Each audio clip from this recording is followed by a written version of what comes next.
Hi everyone, it's Taylor. Welcome back to my channel. I'm an American expat living in Malaysia and I like to share my life and travels with you. Well, today I have a rather somber topic to talk about. What happens if you die outside your home country? It can be scary and you should be prepared. Sound interesting? Stay tuned.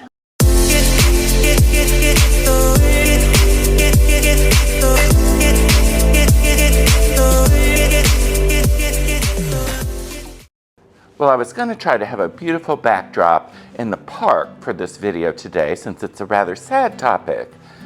But the weather is not cooperating at all. So I decided I just have to do it because I need to get it done. Well, nobody wants to die, but as we age, it's just something you can't avoid.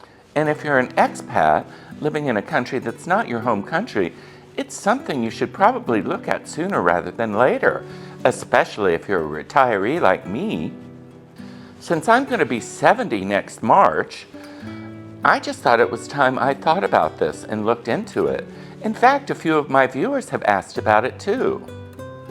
I've had a lot of questions about what to do when you die in another country.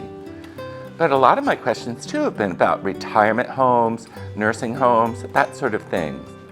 I plan to do another video on that in the future to address that. I decided I need to look into plans about what's going to happen when I die. Now, although I've done my research on this, I may get some things wrong, and I apologize in advance. Please correct me in the comments if I do. As you certainly know, Malaysia is a country comprised of many different religions, and therefore there's going to be a lot of different rites and ceremonies, so there's definitely going to be a lot of differences in the rituals and customs surrounding end of life. Since I don't really ever plan to return to the United States, I decided to think about what's going to happen when I die. It's probably going to be in Malaysia. I'll tell you towards the end of the video what my plans are for when I die, but I thought I'd go over some of the different customs and rituals of the different religions here in Malaysia. Since the majority of Malaysia is Muslim, I thought I'd start with their customs on burials and death. The Malays think of death as part of a life cycle predestined by God. Malay Muslim funerals follow specific Islamic rites and are solemn and dignified affairs. The body of the deceased must be handled with reverence and care, and handled gently at all times. As a final tribute to the dead in Islam, the living must do 4 obligatory things. These include bathing, enshrouding, prayers, and burial. I must admit that I didn't know anything about this, and I was surprised to learn that Muslims don't use coffins or caskets. They gently wrap the body and bury in the ground, with family members throwing clumps of dirt, just like other religions, showing that you come from dust and you return to dust. I actually think it sounds really personal and lovely. And as I understand it, everything is handled by your own mosque. And I was surprised to also see that the Malay funerals are the least expensive of the choices. You can expect to pay about 1,200 ringgit, and that money goes to the mosque. Next, I'm going to talk about Buddhist services. Buddhist funeral rites vary, but in general, there will be an altar to the deceased and a funeral service. Prayers and meditation may take place, and cremation following the service. Oh, that's one thing I wanted to mention. There are no cremations in Malay funerals because the body must remain intact for Judgment Day, sort of like a lot of Christian faiths too. Sometimes Buddhist services include the cremation itself. Buddhist teaching views life and death as a continuum, believing that consciousness, the spirit, continues after death and may be reborn. Buddhist services must be solemn and respectful, simple and dignified. It's interesting to note that in the Buddhist faith, the service should remain in one's means. That means nothing too elaborate or nothing you can't afford. At the crematorium or burial plot, monks may do chants. For cremation, the ashes are collected the following day, and the ashes may be placed in a columbarium or scattered at the sea, depending on the wishes of the deceased. I know when my mother died, she was cremated, and we took her ashes and spread them on the beach in front of the home that she loved more than anything in this world. The prices I found for Buddhist services range between 10,000 ringgit to well over 20,000 ringgit. It just depends on what the family wants. Now I'll talk about Christian funerals. Christian funerals in Malaysia usually go over a period of 2 nights. In fact, all of them, I think, last several days. And I saw choices between a 2-day package or a 3-day package, something like that. Christians tend to prefer burial, but they do have cremation services also. Like most religious funerals, Christian services are tailored to the deceased and to celebrate their life. The service is usually in a church, crematorium, or cemetery and include prayers, a sermon, readings, hymns, and sometimes music. The typical cost for a Christian funeral in Malaysia is between 10,000 and 20,000 ringgit. Now I'll talk a little bit about Hindu funerals. Since there are many Hindus in Malaysia, there are funeral homes that specifically cater to their needs. Traditionally, all Hindus are cremated.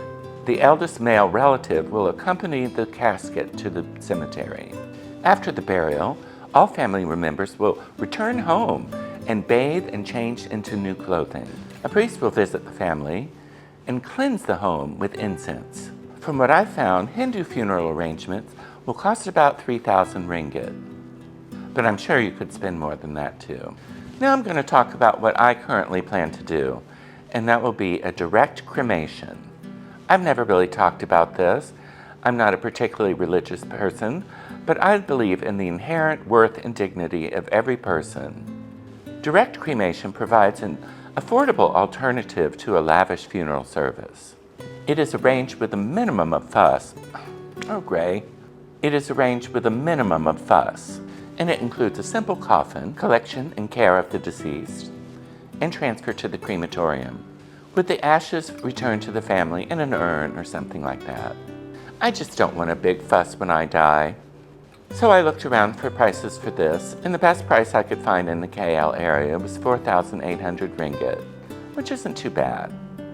As you can see, there are many similarities in funerals between the different religions. The major difference between them is usually whether to be cremated or not. Also, in Malaysia, and I'm sure in other countries too, there are free cremation services for the needy. This is available for single parents, the homeless, people with no next of kin, and that sort of thing. I think the most important thing to tell my viewers today is the importance of pre-planning. As I said, my parents made all their arrangements ahead of time, and it was such a blessing to the family. And I plan on taking care of this very soon myself, even though I don't plan to die for many years yet. Don't worry about that. But you just never know. I also talked to a friend recently who's from the US and lives here in Malaysia, and he arranged his plans in the United States, but it includes transport of his body back to the United States in the event he dies in another country. And that might be interesting to look into for some people. As a side note, it's very important for expats to have a separate will for Malaysia. Of course, I have my will in the United States for my condo and my assets there, but I made up a separate special will for Malaysia. Now, it's just going to be mostly for my MM2H deposit, but that's quite a bit of money here. My Vespa and furnishings and things like that. But it's important to have it separate from your will in the United States. It's easy to get. I just went to a lawyer in Penang. I took care of it there and, picked a beneficiary and all that. And it only costs about 400 ringgit. So that's not too bad to have that peace of mind that it's all taken care of. I encourage all my Malaysian viewers to think about this too. It's an unpleasant thing to think about, but it's important to think about it in advance and not wait till the last minute. That's just Taylor's opinion, but I think it's pretty true. Don't leave this for the people you leave behind. They'll be so grateful to you for having taken care of this.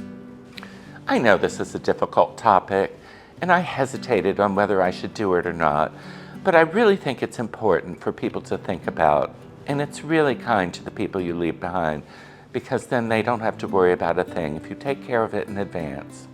As always, if you got anything out of this video or enjoyed it, please like and subscribe, and check the notification bell too, so you won't miss any of my future content. Well, I'll be back next week, hopefully with more cheerful content than this week. But as I said, I just thought it was important. But that's all I have for today, everyone. Talk to you later. Bye.